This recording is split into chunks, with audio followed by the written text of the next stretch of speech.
Hi, my name's Anna Welde, and I'm a nurse educator in training. One of my projects was to put together an educational topic for people in the community to learn. And one thing that hits home most for me is hospice care and the many things that people may not know about it. So I aim to put together an information session here in the community for free. Topics will cover things like what is hospice, what's the difference between hospice and palliative care. Is hospice a death sentence? It's a big decision. What does it mean when I decide hospice? Why should I choose hospice? What are the benefits? And then who provides hospice near me? What are some companies that I can look into? These are all things that I plan on talking about.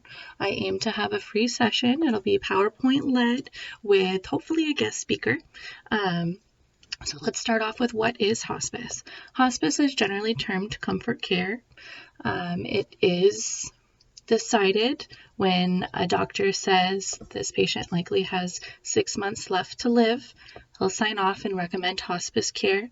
Obviously, we can't ever predict or know when exactly somebody is going to die, so that 6 months can be extended again and again as long as the doctor does feel that it's necessary for the patient to stay on hospice care.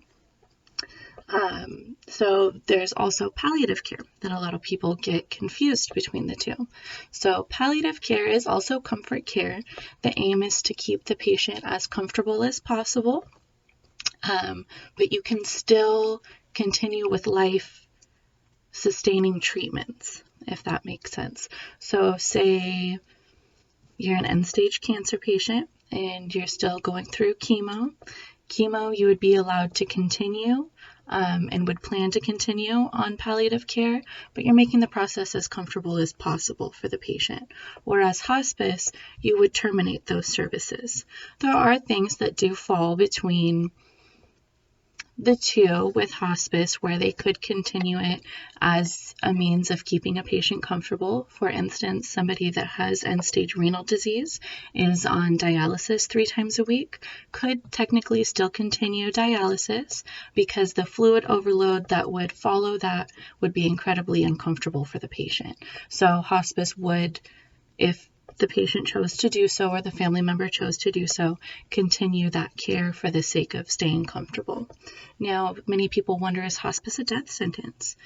No, it's not. Just because you're putting your family member on hospice doesn't mean that they're going to die tomorrow.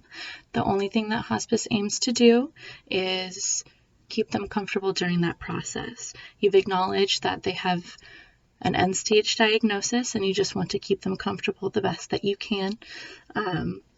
So no, absolutely not a death sentence. You just have already acknowledged that death is coming, and that's okay. We all die. We just want to keep them as comfortable as possible and as happy and fulfilled as possible during that time. Many reasons to choose hospice are services like round-the-clock RN visits. If there's something wrong, something that you notice, hey, isn't quite right with mom or dad or sister, whoever your family member may be, a nurse will come and check them out. They always have an on-call nurse. 3 times a week, they get bed bath, regular bath, whatever's appropriate to them.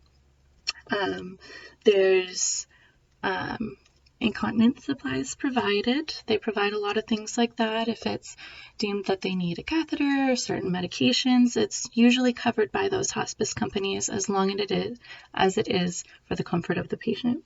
Lastly, I'd like to talk about who provides hospice near us. So here in Ventura County, I have personally worked with quite a few hospice companies, and the top 4 that I would recommend, first and foremost, is Assisted.